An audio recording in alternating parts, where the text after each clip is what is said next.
ఈసారి సంక్రాంతికి క్రిస్పీగా, టేస్టీగా, ఈజీగా తక్కువ టైంలో గజ్జికాయలని తయారు చేసుకోవచ్చు.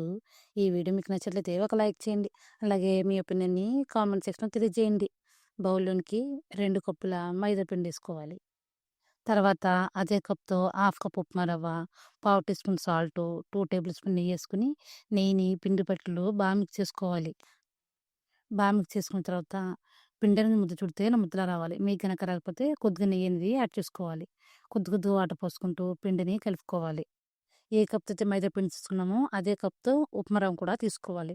వాటర్‌ని ఒకేసారి పోయకుండా కొద్ది వాటర్ పోసుకుంటూ పిండిని కలుపుకోవాలి. మరీ సాఫ్ట్‌గా కాకుండా కొద్దిగా గట్టిగానే కలుపుకొని అరగంట పాటు పక్కన పెట్టుకోవాలి. ఈ లోపలనే స్టఫ్‌ని ప్రిపేర్ చేసుకుందాం.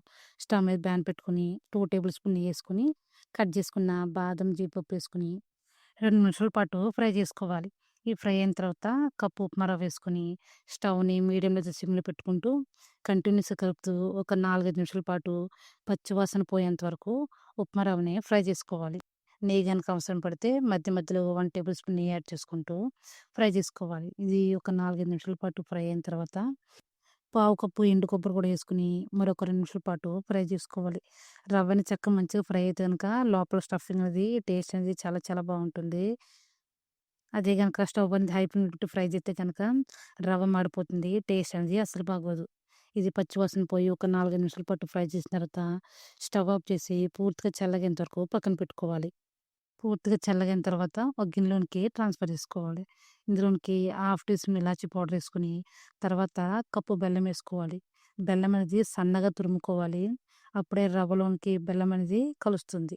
అలాగే ఇది రవ్వ అనేది వేడిగా కాకుండా పూర్తిగా చల్లగైన తర్వాతే బెల్లం అనేది ఏసుకోవాలి.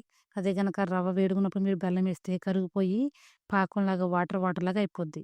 చేత్తో ఒకసారి బాగా మిక్స్ చేసుకుంటే గనక ఏదైనా చిన్నగా బెల్లం ఉన్నా సరే మెత్తగా స్మాష్ చేసుకోవచ్చు. ఇలా లోపల స్టఫ్‌ని ప్రిపేర్ చేసుకొని పక్కన పెట్టుకోవాలి. మీరు కావాలంటే డ్రై ఫ్రూట్స్‌ని పక్కన పెట్టుకొని, రవ్వని, బెల్లాన్ని ఒకసారి మిక్సీ పట్టుకోవచ్చు. అరగంట తర్వాత పిండిని ఒకసారి బాగా మిక్స్ చేసుకొని, చిన్న బాల్స్ లాగా ప్రిపేర్ చేసుకోవాలి. మిగిలిన పిండిని మూత పెట్టుకొని పక్కన పెట్టుకొని, పిండిని చిన్న పూరీల్లాగా ఒత్తుకోవాలి. చపాతీ పీట మీద కొద్దిగా పిండి చల్లుకొని, చిన్న పూరీల్లాగా ఒత్తుకోవాలి. ఒకసారి గజ్జికలు ఇలా ట్రై చేయండి. ఫస్ట్ టైమ్ చేస్తే సరే పర్ఫెక్ట్‌గా వస్తాయి. అలాగే పాడయ్యే ఛాన్స్ అనేది ఉండదు. ఇలా పూరిల్లా చేసుకొని గజ్జికాయల చెక్క పైన మనం లోపల చేసుకున్న స్టఫ్‌ని కూడా ఏసుకోవాలి. చుట్టూ వాటర్ అప్లై చేసుకొని గట్టిగా ప్రెస్ చేసుకోవాలి. తర్వాత ఎగస్ట్రా ఉన్న పిండిని చాకుతో గాని, స్పూన్‌తో గాని కట్ చేసుకోవడమే. ఇలా తీసేసిన ఎగస్ట్రా పిండిని మళ్ళీ కలుపుకొని మళ్ళీ కజ్జికాయలని ప్రిపేర్ చేసుకోవచ్చు. కజ్జికాయల పీట లేకపోయినా సరే స్పూన్‌తోనే గజ్జికాయలని తయారు చేసుకోవచ్చు.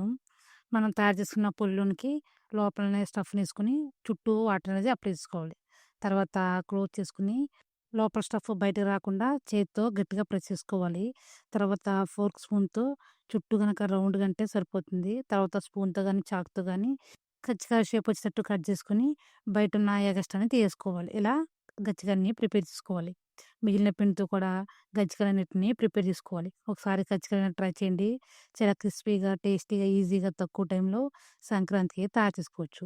ఈ వీడియో మీకు నచ్చినట్లయితే ఒక లైక్ చేయండి. అలాగే మీ ఒపీనియన్‌ని కామెంట్ సెక్షన్‌లో తెలియజేయండి. ఇలా పిండి మొత్తాన్ని కజ్జికాయని ప్రిపేర్ చేసుకొని పక్కన పెట్టుకోవాలి. డీప్ ఫ్రై సరిపడా నూనె పెట్టుకొని, నూనె అది వేడిన తర్వాత స్టవ్‌ని మీడియం ఫ్లేమ్‌లో పెట్టుకొని, మనం ప్రిపేర్ చేసుకున్న కజ్జికాయని ఏసుకోవాలి. అన్నీ ఒకేసారి కాకుండా తక్కువ వేసుకొని ఫ్రై చేసుకోవాలి. ఏసిన ఒక 4 నిమిషాల పాటు అలానే వదిలేసి గనక కొద్దిగా గట్టిపడతాయి. రెండు వైపులా టర్న్ చేసుకుంటూ లైట్ గోల్డెన్ బ్రౌన్ కలర్ వచ్చేంత వరకు డీప్ ఫ్రై చేసుకోవాలి. కలర్ అనేది చేంజ్ అయిన తర్వాత ప్లేట్‌లో తీసుకొని సర్వ్ చేసుకుంటే, మిగిలిన కజ్జికాయలను కూడా ఇలానే డీప్ ఫ్రై చేసుకోవాలి. అంతే అండి. ఎంత ఈజీగా, టేస్టీగా తక్కువ టైంలో క్రిస్పీగా, ఇన్‌స్టెంట్‌గా కజ్జికాయని తయారు చేసుకోవచ్చు.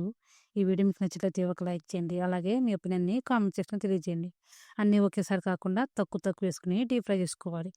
షాప్‌లో కొనే పని లేకుండా ఇంట్లోనే ఈజీగా, క్రిస్పీగా ఎవరైనా సరే కజ్జికాయలని తయారు చేసుకోవచ్చు. ఈ వీడియో మీకు నచ్చినట్లయితే లైక్ చేయండి. మీ ఒపీనియన్‌ని కామెంట్ సెక్షన్‌లో తెలియజేయండి.